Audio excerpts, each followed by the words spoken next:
최진봉 교수님, 방송 시작 전에 제가 이제 달라진 답변과 태도를 보였던 사령관들의 얘기로 좀 시작을 했습니다. 하지만 여전히 기존 입장을 이제 고수하고 있는 홍장원 국정원 전 1차장의 질문, 거기에 대한 답변이 있었는데 뭐라고 증언을 했냐면 윤 대통령이 전화를 했다는 거예요. 봤지? 네, 이번 기회에 싹 다 정리해. 이렇게 얘기를 했잖아요. 근데 윤 대통령 여기서 싹 다 정리의 목적어가 간첩이었다. 아니, 계엄을 선포하고 나서 전화해서 간첩 얘기를 한다고요? 이게 상식적으로 이해가 됩니까?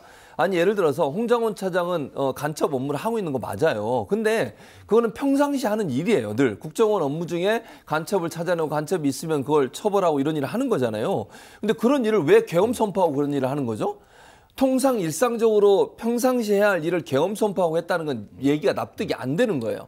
특별한 이유가 있으니까 전화를 한 거고, 원래는 어떻게 돼 있냐면 그 원장이 회에 나간 줄 알고 홍 차장한테 전화를 한 거예요. 예. 원래 원장한테 전화하려다가. 근데 그것도 착각이었어요. 왜냐면 당시 국정원장은 국내에 있었어요. 근데 그걸 모르고 홍 차장한테 전화했는데 전화해서 불러준 이 얘기가 지금 싹 다 잡아들여. 예. 그리고 명단을 불러줬다는 거예요. 명단은 방첩사령관이 불러줬죠, 물론. 방첩사령관에게 협력을 해. 협조해서 도와줘. 이런 얘기를 한 거잖아요. 예. 그게 논리적으로 맞지. 지금 계엄이 선포되고 방첩사가 체포를 하려고 돌아다니는 상황이니까 그 사람들 위치 추적은 방첩사가 할 수가 없어요. 예. 왜냐하면 국정원은 여러 가지 루트가 있어 가능하지만 방첩사는 군인들은 가면 민간인은 못 하거든요.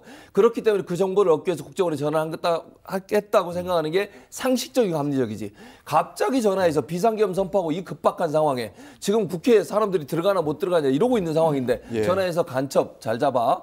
이 얘기하려고 전화를 했다고요. 그 얘기한 거 아니에요. 홍 차장이 뭐라고 얘기했냐면 그때 그런 얘기도 했다고 윤석열 대통령이 그랬다잖아요. 해외 갔다 온 거 한참 전에 갔다 왔는데 그거 격려도 해주고 그리고 간첩 잡으라 그러고 이게 논리적으로 맞습니까 대체? 그러니까 상식적인 선에서 이해할 수 있는 내용이 아니라는 거는 거짓말을 하고 있는 거예요. 그러니까 자기가 한 말을 정당화시켜서 또 다른 거짓말을 만들어내는 거잖아요. 이건 정말 국민들을 무시하는 행동이고요. 누가 봐도 말도 안 되는 얘기를 저렇게 하면서 정당화하려는 윤석열 대통령의 태도는 정말로 대통령으로서 정말 비겁한 모습이다 이런 생각이 듭니다. 알겠습니다. 저는 이 발언 듣고 극렬 지지층들이 굉장히 탄식을 했을 것 같아요. 어떤 의미에서? 아니 그 계엄 그 위중한 와중에 아니 엉뚱하게 그 간첩 얘기하고 그거 하려고 국정원 차장한테 전화를 했단 말이야.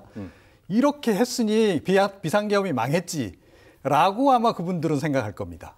자, 그런데 맥락상 보면 이건 윤 대통령이 비상계엄과 관련해서 전화를 했을 수밖에 없는 상황이잖아요. 그때 얼마나 위중한 상태였습니까? 본인 입장에서는 빨리 비상계엄을 성사시키기 위해서, 성공시키기 위해서 노력을 하고 있던 때고, 그리고 방첩사가 핵심 기관이었잖아요. 그럼 얼마나 바쁘겠어요. 뭐 그때 막 지시 내리고 뭐 동원하고 병력 동원하고 야단 법석을 지금 떨고 있는 그 와중인데, 그때 전화 걸어갖고 방첩사하고 도와주고 뭐 그 얘기를 하는 게 비상계엄을 돕겠다는 겁니까? 망하게 하겠다는 겁니까? 그래서 이건 맥락이 안 맞는 거예요, 도저히. 그래서 그때는 확실하게 명확하게 지금 홍장원 차장이 얘기하는 게 맞는 겁니다. 그리고 이분 주장은 계속 일관돼요.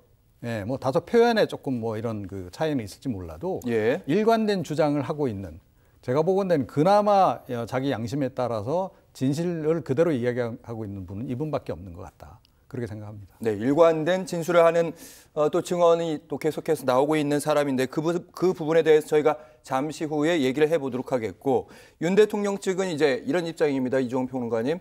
그러니까 홍장원 전 국정원 1차장이 거짓 진술을 하고 있다. 쉽게 말해서 이제 당시 방첩사령관으로부터 메모를 받은 게 정말 메모를 받은 것인지, 자신이 홍장원 차장이 잘못 쓴 것은 아닌지, 거짓 진술 아닌지 의심하면서 통신 기록까지 조회를 하더라고요. 당시 실제로 통화가 있었는지까지. 이 전술은 어떻게 보시는지? 네, 그러니까 이것도 이제 책임을 피하기 위한 거 아니겠습니까?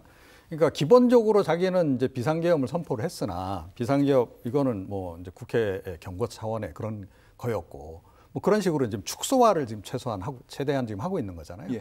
그런 맥락에서의 일인 거죠. 그러니까 여인영 그 사령관 관련해서 지금 제일 쟁점이 되는 게 체포조 부분이잖아요. 체포조를 운영하라고 지시를 했고 거기다 명단까지 줬다. 이건 결정적인 증거가 되는 거기 때문에 자꾸 물타기를 지금 하는 겁니다. 이런 식으로. 알겠습니다. 만약에 실제로 아무런 지시도 없었는데 특정 명단을 가지고 경찰청장, 전 경찰청장과 이야기를 하고 국정원 1차장과 이야기를 했다면 그건 이제 이상한 모양새가 된다는 그런 말씀이신데 헌법재판소에서 이렇게 탄핵 심판이 열리는 그 시간에 국회에서는 이제 국정조사 청문회가 진행이 됐습니다. 여기서 두 사령관, 태도가 달라졌고 답변이 달라졌던 두 사령관과 다른 일관된 진술도 나왔는데요. 관련 발언 듣고 오겠습니다. 국회의원만이 그 본회의장 안에 있었지 국회의원 외에 표적물이 따로 있었습니까? 작전팀이 들어가 있었습니까?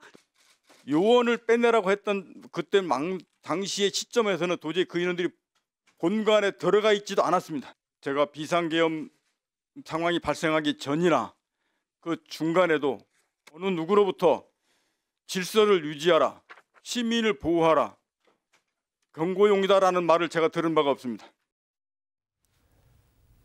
국회에서 끌어내라고 한 대상은 요원이 아닌 국회의원이었다. 윤 대통령 측에서는 국회의원 아니라 요원이었다. 이렇게 계속하고 있는 상황입니다. 이종훈 평론가님 배치되는 발언입니다. 어떻게 보시는지. 그러니까 사령관들 중에 그 주장이 일관되고 그리고 진실을 말하고 있는 건 곽종근 전 사령관밖에 없는 것 같아요. 그러니까 이게 이제 본인도 사실은 이제 이렇게 가는 게 꼭 유리한지 아마 그런 계산 왜 안 했겠습니까? 그럼에도 불구하고 자기는 그냥 진실하게 솔직하게 자기가 그 당시 있었던 일을 그대로 이야기하는 것이 차라리 길게 보면 자기한테 더 이득이다 이런 판단을 좀 하고 있는 측면도 있다. 그래서 이제 조금 전에 말씀드린 이제 그들만의 운명 공동체 거기에 지금 자기는 안 들어가기로 지금 결심을 하신 거예요. 그러니까 제가 보기엔 굉장히 현명한 판단인 것 같아요. 왜? 그 운명 공동체에 한번 들어갔다가 지금 낭패 보고 있는 거 아닙니까? 예, 근데 다시 또 그 운명 공동체에 다시 끼어 들어간다? 예. 그럼 그들하고 함께 모조리 그냥 일괄 처리 대상이 돼버릴 가능성이 높아요. 형사적으로도 그렇고 또 국민적으로도 그렇다는 거예요. 그래서 이분은 그것이 아니고 진실을 그냥 지금은 얘기하는 것이 나한테 손해가 있더라도 장기적으로 보면 그게 오히려 손해가 덜할 것이다라는 판단을 지금 하고 있는 제가 보건대 굉장히 현명한 판단을 하고 계신 게 아닌가 그렇게 생각합니다.